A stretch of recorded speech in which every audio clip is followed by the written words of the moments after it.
Hello friends, स्वागत है आप सबका आपके अपने YouTube channel is my investment में।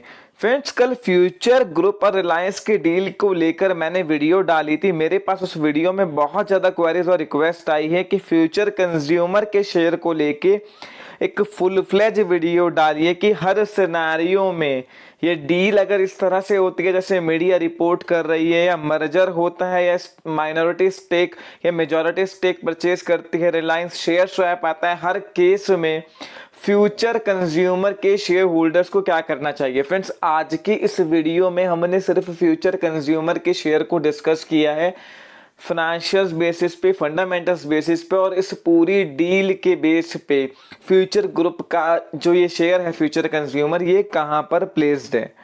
फ्रेंड्स, हमने अपने कुछ प्रीवियस रिकमेंडेशंस दी थी जहां पर वोल्टास हमने आपको रिकमेंड किया था लास्ट वीक 595 पे, जिसका सीएमपी अभी 660 रुपए चल रहा है। राने ब्रेक लाइनिंग हमने लास्ट वेडनेसडे आपको 545 पे रिकमेंड किया था, और फ्राइडे को उसने 600 से ऊपर के लेवल दिखाए हैं। मर्क इलेक्ट्रॉनिक्स हम 8 रुपए से आपको रिकमेंड करते आ रहे हैं, जिसका रेट अभी 11.5 रुपए के आसपास है। तो आप सब्सक्राइब करिए हमारे चैनल इज माई इन्वेस्टमेंट को, और मार्केट और हर शेयर के सटीक एनालिसिस को पाइए सबसे पहले। फ्रेंड्स, जो डेट रिटर्न फ्यूचर ग्रुप है वहां पे कंटिन्यूसली रेटिंग डाउनग्रेड्स और डिफॉल्ट आ रहे हैं। रिसेंटली इन्होंने जो है अपने डॉलर में जो इनका लोन था वहां पे इंटरेस्ट पेमेंट को डिफॉल्ट किया है। पिछले 2-2.5 महीने से अलग अलग मीडिया रिपोर्ट्स आ रही हैं कि फ्यूचर ग्रुप और रिलायंस के बीच में ये डील होने वाली है। काफ़ी सारे सिनेरियोज वहाँ डिस्कस हुए हैं। काफ़ी सारे मीडिया रिपोर्ट्स ने ये बताया है कि जो ये डील है ये फाइनल स्टेज में है, कुछ रोड ब्लॉक आ रही है, कभी अमेजन की डील, कभी जो है बियानी जी की पर्सनल फाइनेंस को लेके, और मीडिया ये लगातार रिपोर्ट करती आ रही है कि अब जो है ये डील फाइनल स्टेज में है, और अपकमिंग फ्राइडे को जो है ये डील हो सकती है, क्योंकि फ्राइडे को फ्यूचर एंटरप्राइजेस की मीटिंग है, और बोर्ड मीटिंग में इस बात का माना जा रहा है कि बोर्ड जो है सप्लाई चेन, लाइफ स्टाइल और रिटेल को जो है फ्यूचर एंटरप्राइजेस लिमिटेड में मर्जर का अप्रूवल दे देगा। अब यहाँ पर जो फ्रेंड्स कन्फ्यूजन की स्थिति बन रही है वो फ्यूचर कंज्यूमर के शेयर होल्डर्स के लिए बन रही है। एक तो उस डील में अभी ये क्लियरिटी नहीं है इस कंपनी को लेके क्या होगा। दूसरी बात यह है कि सबसे ज़्यादा पोजीशन अगर किसी एक शेयर में फ्यूचर ग्रुप की बनी हुई है तो वो फ्यूचर कंज्यूमर का शेयर है। सबसे पहले फ्रेंड्स, आप एक बात समझिए कि डील जब अनाउंस हो जाएगी तो जिस शेयर के फेवर में होगी यानी प्रीमियम मिलेगा वो अपर सर्किट पे या उस रेट के आसपास होगा, और जिसके फेवर में नहीं आएगी वो लोअर सर्किट में लग जाएगा। जो भी एनालिसिस या पोजीशन बाय सेल आप कर सकते हैं वो डील से पहले कर सकते हैं। फ्यूचर ग्रुप पूरी तरह से डिफॉल्ट है, और वहाँ पर इस तरह की मीडिया रिपोर्ट्स भी आ रही हैं कि मंडे को हो सकता है कि जो पेमेंट डिफॉल्ट था यहाँ पे इंटरेस्ट पेमेंट कर दें, बैंक से इनको कुछ लोन मिल सकता है। यहाँ पर जो पूरा जो बेसिस है फ्यूचर ग्रुप, जो थोड़ी फंड रेजिंग की भी है इन्होंने, कोविड के लोन से इन्होंने पीछे लिए थे, वो इसी बेस पर मिल रहा है कि हाँ ये आगे ग्रुप ये सेल होगा, और जो आने वाला नया प्रमोटर होगा वो डेट को रीपे करेगा। तो यहाँ पर ये ग्रुप सेल होने वाला है, ऐसे में किसी को कोई डाउट नहीं है। अब जो भी आप एनालिसिस कर सकते हैं वो डील के अनाउंसमेंट से पहले कर सकते हैं। डील अगर अनाउंस हो गई तो ना आपको खरीदने का मौका मिलेगा ना बेचने का मौका मिलेगा, और यहाँ पे कोई क्लियरिटी नहीं है। तो आप फंडामेंटल बेसिस पे सिर्फ इस चीज़ को एनालाइज कर सकते हैं कि कहाँ पर किस रेट पे किस स्टॉक को खरीदना चाहिए, और कहाँ पर एक मोटा पैसा इस डील की बेसिस पे इन्वेस्टर का बन सकता है। फ्यूचर कंज्यूमर के एक बार जो है फंडामेंटल्स देख लीजिए। जो इसका एबिट है, earning before interest and tax है फ्रेंड्स, ये जो कंपनी है ये ऑपरेशनल लेवल पे कहीं से भी खराब नहीं है। इस बार जो है इसका एबिट 84 करोड़ लॉस आया था, पर पिछले 2 साल से एबिट प्रॉफिट में है, और नेट जो लॉस है वो भी इसका लगातार गिर रहा है। इस क्वार्टर में, मार्च क्वार्टर में हैवी लॉसेस आने के कारण FY20 में 176 करोड़ का लॉस हुआ है। पर सेल्स के फ्रंट पे और प्रॉफिट मार्जिन के फ्रंट पे पिछले 4-5 साल से लगातार इस कंपनी में इंप्रूवमेंट देखने को मिल रहा है। 10.65 रुपये सीएमपी है, 2045 करोड़ की मार्केट कैपिटल है। आप ध्यान से इस बात को समझिए, ध्यान से, कि अगर इस कंपनी में जो प्रॉब्लम क्या है वो प्रॉब्लम है डेट की। डेट का इशू है कि डेट की वजह से जो हैवी डेट है, मार्जिन्स लगातार श्रिंक हो रहे हैं, और थोड़ा सा प्रमोटर की इनएफिशिएंसी का। कंपनी ऑपरेशनल परफॉर्मेंस कंपनी की खराब नहीं है, कंपनी के मार्जिन श्रिंक हो रहे हैं due to the heavy debt cost. ₹7 इसकी बुक वैल्यू है। FY20 की सेल्स इसकी 4000 करोड़ के आसपास थी, जो लगभग पिछले 4-5 साल में डबल हुई है। 2015 में इसकी सेल 2000 करोड़ के आसपास थी।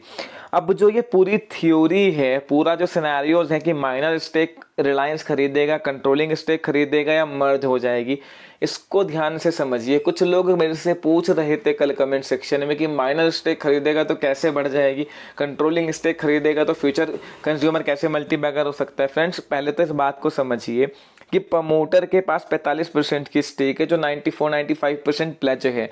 तो प्रमोटर तो कहीं स्टैंड ही नहीं करता, उसके पास ना पैसा है ना कुछ है। लगातार जो लेंडर हैं वो प्लेज शेयर को इन्वॉक कर रहे हैं। रिसेंटली फ्राइडे को क्लिक्स कैपिटल ने इसके जो है 2.25% के आसपास की स्टेक बेची है ओपन मार्केट में, प्लेज शेयर को इन्वोक किया है। तो प्रमोटर्स के पास तो समझ के जो होल्डिंग है वो प्लेज है, प्रमोटर तो कहीं स्टैंड ही नहीं करता है। मेन इशू क्या है? डेट का। मैं बात कर रहा हूँ माइनॉरिटी स्टॉक की, कंट्रोलिंग स्टेक की। माइनॉरिटी स्टेक यहाँ पर कंट्रोलिंग ही है, 50% से ज़्यादा की ही स्टेक की बात हुई है। यहाँ पर कोई भी मीडिया रिपोर्ट्स ने ये नहीं बोला कि 10-20% स्टेक रिलायंस खरीदेगा यहाँ पे। तो यहाँ पर फ्रेंड्स, जो भी इसमें एक बड़ा चंक खरीद लेगा वो उसका प्रमोटर ही होगा, कंट्रोलिंग स्टेक उसके हाथ में चली जाएगी। तो 2000 करोड़ की मार्केट कैपिटल है, 40-45-50% को स्टेक खरीदता है तो मोटा मोटा 1000 करोड़ के आसपास की करंट सीएमपी के आसपास से कैपिटल इन्फ्यूज कर रहा है। 700 करोड़ के आसपास की कंपनी की डेट है। तो मोटा मोटा मान के चलिए, जब नया प्रमोटर यहाँ पर आएगा तो ये कंपनी काफी हद तक डेट फ्री हो जाएगी। नए प्रमोटर की एफिशिएंसी जो भी रिलायंस जैसा होने की बात चल रही है, और प्लस डेट लेवल का रिड्यूस होना, तो आप खुद समझिए कि 4000 करोड़ की सेल वाली कोई भी एफएमसीजी कंपनी देख लीजिए, सेल्स टू मार्केट कैपिटल में 2-3 से कम तो मिलेगी ही नहीं। और जो अच्छी कंपनीज हैं एफएमसीजी की, वो तो सेल्स टू मार्केट कैपिटल 7 से 8 गुना तक ट्रेड कर रही हैं। अगर मैरिको एचयूएल का एग्जांपल है, हालांकि इन दोनों कंपनी का कोई कंपैरिजन नहीं है, पर मैं सेक्टर वाइज बात कर रहा हूं। तो अगर ऐसा कुछ होता है कि नया प्रमोटर आके कंट्रोलिंग स्टेक ले ले, तो फिर तो डेट का लेवल भी खत्म हो जाएगा। सेल्स तो इसकी वैसे ही लगातार बढ़ रही है, ऑपरेशनल परफॉर्मेंस इस कंपनी की वैसे भी खराब नहीं है। आप क्वार्टर ऑन क्वार्टर देख लीजिए, वाई ऑन वाई देख लीजिए, तो उस केस में तो कंपनी का री-रेट होना तय है। अब बात आती है मर्जर की और क्या कहते हैं, अगर स्वैपिंग रेशियो किसी के साथ आता है, अगर फिलहाल फ्यूचर एंटरप्राइजेस लिमिटेड जो है उसके मर्जर की बात करते हैं, अगर ये कंपनी एफईएल में मर्जर हो जाती है तो मोटा मोटा आप मान के चलिए करंट सीएमपी के आसपास का ही स्वैपिंग रेशियो आएगा। इसका रेट 10-11 रुपए के आसपास है, उसका रेट चल रहा है 17-18 रुपए के आसपास। हो सकता है कि एक के बदले दो के बदले एक शेयर मिल जाए, या 3 के बदले 2, इस तरह का कोई स्वैपिंग रेशियो 10-20% प्रीमियम पे या फिर 10-20% डिस्काउंट पे आ जाए। उस केस में जिन्होंने ये शेयर सीएमपी के आसपास खरीदा है या नई पोजीशन बनाने की सोच रहे हैं, उनको कोई लॉस इसलिए नहीं होगा क्योंकि उनको अल्टीमेटली फ्यूचर एंटरप्राइजेस के शेयर मिलेंगे। अगर चारों company operational performance wise, life style ले लो, रिटेल ले लो, कंज्यूमर ले लो, फैशन ले लो, चारों कंपनीज अच्छी हैं, अगर वो एफईएल में मर्ज होती हैं, वहां पे रिलायंस कैपिटल इन्फ्यूज करेगा तो वहां पर लेंडर्स की डेट पूरी तरह से रीपे हो जाएगी। वो कंपनी बिल्कुल डेट फ्री या बहुत कम डेट वाली कंपनी हो जाएगी। तो ऑब्वियसली उस कंपनी को जो बेनिफिट मिलेगा, उसका शेयर प्राइस जो हाइक होगा, जब तक ये शेयर डीलिस्ट नहीं होते हैं उसी रेशियो में यहाँ भी जो है एक हाइक देखने को मिलेगी। तो यहाँ से कोई लॉस हो जाएगा इस बात के चांसेस बिल्कुल नहीं है, अगर किसी ने फ्रेश पोजीशन या सीएमपी के आसपास ये शेयर लिया है। अब बात आती है उनकी जिन्होंने 17-18 रुपए पे ये शेयर लिया है। अगर उन्होंने 17-18 रुपए पे ये शेयर लिया है फ्रेंड्स, तो भी आप मान के चलिए अगर ये डील फाइनलाइज होती है तो एफईएल का शेयर, फ्यूचर एंटरप्राइज जिसमें ये मर्ज होकर रिलायंस कंट्रोलिंग स्टेक खरीदने की बात कर रहा है, वो यहाँ से जबरदस्त स्पर्ट दिखा सकता है। डबल भी हो जाए तो कोई बड़ी बात नहीं है इस डील के बेस पे।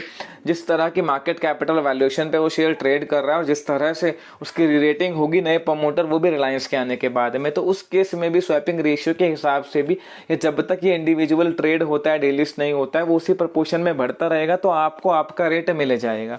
ये दोनों केस तब हो गए जब ये एफईएल के साथ मर्ज होता है या फिर जो है इंडिविजुअल सर्वाइव करता है। अब अगर माइनॉरिटी स्टेक कंपनी खरीद लेती है इसमें, तो उस केस में तो इसकी री-रेटिंग होना तय है। फ्यूचर कंज्यूमर का शेयर 2 गुना हो जाए, 3 गुना हो जाए, 4 गुना हो जाए, हम कुछ नहीं कह सकते। वो तो तभी पता लगेगा जब डील किस तरह की आती है। पर अगर इसमें कोई कैपिटल नया प्रमोटर आके इन्फ्यूज कर रहा है, फंड इन्फ्यूज कर रहा है, नया प्रमोटर स्टेक खरीद रहा है, तो इस स्टॉक फ्यूचर कंज्यूमर की री-रेटिंग पूरी तरह से तय है। यहाँ पर फ्रेंड्स एक माइन्यूट सा रिस्क है, और ये जो कंसोलिडेशन है, जो अनसर्टेनिटी जब तक रहेगी वो तब तक चलता रहेगा, तब तक ये स्टॉक एक वन वे मूव नहीं दिखाएगा। अगर डील का अनाउंसमेंट हो गया तो आपको खरीदने का मौका नहीं मिलेगा, फिर फ्यूचर कंज्यूमर आपको 10 साढ़े 10 रुपए में नहीं मिलने वाला है, फिर तो circuit to circuit rally start हो जाएगी। तो इस चीज को समझ के चलिए कि अगर आप रिवाइवल पे बेट लगा रहे हैं, पैन स्टॉक टाइप का शेयर खरीद रहे हैं, तो थोड़ा रिस्क तो वहां पे रहेगा। यहाँ पर रिस्क के साथ साथ जो सबसे मोस्ट इंपोर्टेंट चीज है वो पेशेंस है, कि आप पेशेंस रखिए और डील की क्लियरिटी आने दीजिए। यहाँ पर किसी भी केसेस में जो करंट सीएमपी के आसपास खरीद रहे हैं उनको लॉस होने के चांसेस ऑलमोस्ट ना के बराबर है, और जिन्होंने ऊपर के रेट पे लिया है सूनर और लेटर उनको भी प्रॉफिट में निकलने का पूरा मौका मिलेगा। यहाँ सिर्फ जो पूरा खेल है वो पेशेंस का है। जब तक डील की क्लियरिटी नहीं आएगी तब तक स्टॉक कंसोलिडेट करेगा। फ्यूचर ग्रुप फ्रेंड्स पूरी तरह से डिफॉल्ट है और वो लगातार बायर्स ढूंढ रहे हैं। यहाँ पर जो रोड ब्लॉक है वो अमेजन डील का, जितनी भी मीडिया रिपोर्ट आई और जितना मैंने स्टडी किया है उसको लेकर काफ़ी है, क्योंकि फ्यूचर रिटेल में कंट्रोलिंग स्टेक खरीदने का पहला राइट अमेजन के पास है, तो उस राइट को इन्वोक कर सकता है 2021 के बाद कभी भी। तो इस वजह से वो रोड ब्लॉक आ रही है अमेजन की स्टेक को लेके। अमेजन जो है मर्ज एंटिटी में अपनी ज़्यादा स्टेक चाहता है, उसको लेके नेगोशिएशंस चल रहे हैं। यहाँ पर ये डील कभी भी फाइनलाइज हो सकती है, फिर आपको मौका नहीं मिलने वाला है, या फिर ऐसा हुआ कि आपने जो है पैनिक होकर बेच दिया और बाद में देखा स्टॉक काफ़ी बढ़ गया। तो अगर आपको सेल भी करना है तो भी आप रुक जाइए। इस करंट सीएमपी से कोई बहुत ज़्यादा स्टॉक गिर जाएगा या डिस्काउंट पे डील हो जाएगी, इस बात के चांसेस बिल्कुल ना के बराबर है। ये पूरा फंडामेंटल्स हर पैरामीटर, चाहे वो market capital, book value, debt का लेवल प्लस शेयर, सबको स्टडी करने के बाद मैं आपको ये बात बता रहा हूँ। फ्रेंड्स, फिर भी आपकी फर्दर कोई क्वेरी फ्यूचर कंज्यूमर के शेयर को लेकर हो, you can ask me in the comment section. और अगर ये आपको वीडियो पसंद आई है तो लाइक एंड शेयर कीजिए। Thank you.